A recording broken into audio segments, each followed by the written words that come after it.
नेतृत्वाचे झाल, क्रांतीची मशाल असणारे व्यक्तित्व म्हणजेच लोकमान्य टिळक यांच्या प्रतिमेस वंदन करून मी माझ्या भाषणाला सुरुवात करते. मित्रांनो, बाळ गंगाधर टिळक म्हणजेच लोकमान्य टिळक यांचा जन्म 23 जुलै 1856 रोजी रत्नागिरी जिल्ह्यातल्या चिखली या गावी झाला.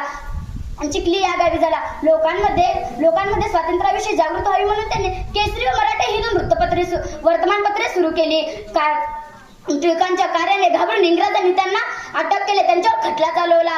तेव्हा न्यायालयात इंग्रजांनी स्वराज्य हा माझा जन्मसिद्ध अधिकार आहे आणि तो मी मिळवणारच असे सिंहगर्जना केले. यांना 6 वर्ष कारवासाची शिक्षा ठोठावून त्यांची रवानगी ब्रह्मदेशातल्या मंडळी तुरुंगात केली. स्वराज्य की जिसने दी थी आवाज लढ पड़ा वो हर अन्याय के खिलाफ. राष्ट्राची भावना निर्माण व्हावी म्हणून त्यांनी गणेशोत्सव, शिवजयंती ही 2 उत्सवे सुरू केली.